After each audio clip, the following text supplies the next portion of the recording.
pour bien comprendre cette vidéo, il faut avoir compris toutes les leçons de calcul depuis le début de l'année en 6e. Pour les 5e, 4e, 3e, il suffit d'avoir des bonnes bases en numération décimale et sur la division décimale pour avoir une chance de comprendre correctement ce qui va suivre. Donc commençons par les premiers nombres qu'on découvre à l'école primaire, les nombres entiers. Donc leur vrai nom, c'est les nombres entiers naturels. Comme leur nom l'indique, ce sont les seuls nombres qui existent vraiment dans la nature. En fait, ce sont les seuls nombres qui sont vraiment concrets. Par exemple, dans une forêt, je peux voir qu'il y a un arbre, 2 arbres, 3 arbres, 4 arbres, etc. Forcément un nombre entier d'arbres.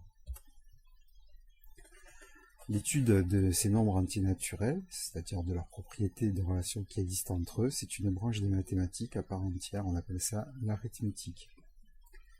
Si tu as regardé la vidéo que j'ai envoyée sur l'ENT, sur le site de la Khan Academy, tu sais déjà qui est Euclide. Mais il faut savoir qu'Euclide n'est pas seulement le père de la géométrie euclidienne, c'est aussi le père de l'arithmétique. C'est pourquoi la division euclidienne porte également son nom. Mais revenons aux nombres entiers. Il existe plusieurs façons d'écrire les nombres. Je rappelais simplement ici que l'ensemble des règles d'écriture des nombres s'appelle un système de numération. Donc j'en ai mis 4 exemples, la numération préhistorique, un bâtonnet pour chaque unité, et on pose les bâtonnets les uns après les autres. La numération babylonienne, donc ce sont les plus anciennes traces d'écriture que l'histoire de l'humanité possède, que nous avons retrouvées. Il faut savoir que ces plus anciennes traces d'écriture sont des écritures de nombres, ce ne sont pas des écritures de texte ou de mots.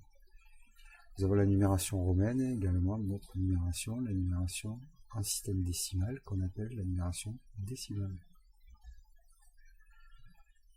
Tous les autres nombres ne sont pas naturels, ce sont des inventions abstraites de l'homme, ils n'existent que dans notre esprit, et la seule représentation concrète qu'on en a, c'est leur écriture.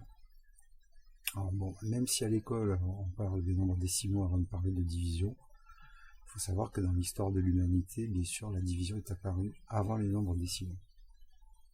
Bon, il est temps de parler un petit peu plus en détail de la division euclidienne.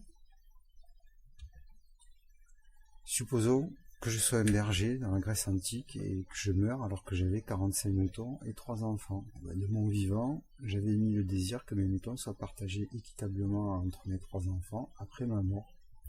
Vient donc le moment du partage. Ce que j'appelle ici le partage primitif. Donc, on voit les 45 moutons et les 3 enfants. Alors, on les range un petit peu pour pouvoir les compter plus facilement. Bon, là, évidemment, je les ai rangés par paquet de 10 parce que nous, on a un système de numération décimale, donc on a tendance à raisonner qu'en paquet de 10. On va prendre une première rangée de 10 moutons, on va la donner à Achille, une deuxième rangée pour Clément, une troisième rangée pour les autres. On regarde un petit peu ce qui reste. Il est assez facile visuellement de faire 3 lots équitables de 5 moutons chacun. Fin du partage, chacun a 15 moutons. Alors bon, bien sûr, heureusement qu'il y a 45 moutons, parce que sinon, c'est beaucoup plus compliqué. Si on refait le même partage avec la méthode moderne, c'est-à-dire en posant la division euclidienne, alors, bien sûr, petit rappel de la technique de division, je regarde dans le 4 combien il faut 3, c'est une fois, combien il reste 1, j'abaisse le 5, dans 15, combien de fois 3, ça y va 5 fois, j'écris le 5, combien il reste, 15 égale 15, il reste 0, j'écris le reste, ma division est terminée, il me reste 0 moutons à partager, chacun des fils recevra 15 moutons en héritage. Bon, on voit que c'est quand même plus rapide et plus efficace que le partage primitif. En plus, il peut y avoir beaucoup plus de moutons et beaucoup plus de fils, du moment qu'on est un peu entraîné à poser des divisions euclidiennes, c'est quand même beaucoup plus rapide. Alors bien sûr, c'est un cas particulier de division euclidienne, puisque le reste est égal à 0, ce qui n'est bien sûr pas toujours le cas. Dans ce cas particulier, on met en place un vocabulaire spécifique. On dit que 45 est un multiple de 3, ou que 45 est divisible par 3, ou encore que 3 est un diviseur de 5. Ce sont les premières bases du vocabulaire de l'arithmétique d'Euclide. Division euclidienne, multiple, diviseur, divisible. Quand le reste est différent de 0, bien sûr, on ne peut pas utiliser ces trois termes, multiple, diviseur, divisible, ou alors on peut les utiliser dans le négatif, ce qui donne, dans la division de 46 par 3, il reste 1, voilà, le reste n'est pas égal à 0, on dira donc 46 n'est pas un multiple de 3, 46 n'est pas divisible par 3, 3 n'est pas un diviseur de 46. Avec les premières grandeurs, c'est-à-dire les mesures de longueur, les monnaies, etc., l'homme était amené à diviser l'unité en quantité plus petite. Sont apparues alors les premières fractions. 1 sur 2, 1,5, signifiant qu'on a divisé l'unité en deux parts égales.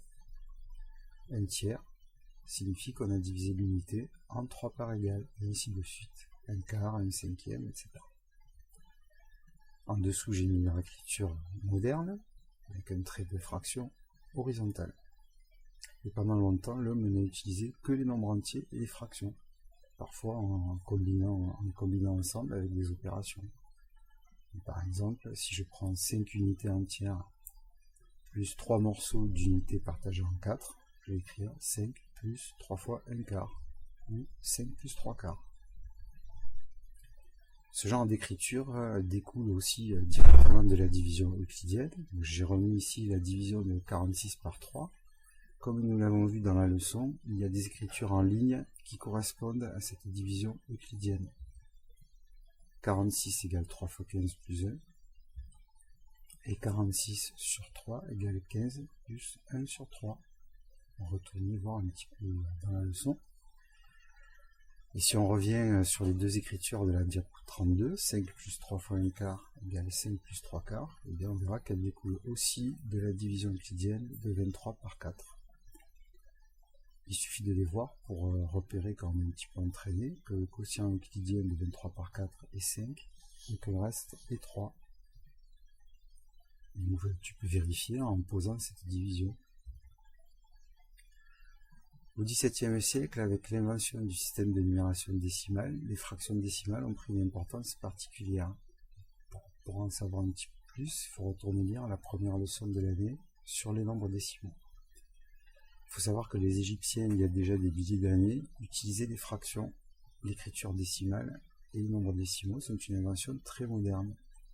Mais on n'a pas pour autant abandonné les fractions. En effet, il existe des fractions qui n'ont pas d'écriture décimale. C'est pourquoi on les a conservées. Là, j'ai mis la définition du quotient, qui est dans votre leçon. A sur B est le nombre qu'il faut multiplier par B pour trouver A. Donc, ce que nous dit cette phrase avant tout, c'est que le quotient est un nombre. Lorsqu'on commence à calculer certains quotients, on se rend compte qu'ils peuvent être des nombres entiers, comme l'exemple du partage des moutons des nombres décimaux, voir le tuto 2 d'ailleurs à ce sujet. Il s'agit du tuto qui est sur la page YouTube. En ouvrant le fichier diaporama, vous pourrez cliquer dessus, là évidemment sur la vidéo on ne peut pas. Mais on se rend compte aussi que le quotient de deux nombres peut être ni entier ni décimal. Tu apprendras plus tard qu'on appelle ces nombres des nombres rationnels. Avec l'avènement des nombres décimaux, on a naturellement élargi la notion de division et de quotient aux nombres décimaux. On voit par exemple le tuto numéro 3 sur la division. Donc intéressons-nous maintenant à ces divisions qui ne s'arrêtent jamais. Donc ce sont elles bien sûr qui correspondent à des quotients qui n'ont pas d'écriture décimale. Pourtant, ces quotients sont bel et bien des nombres.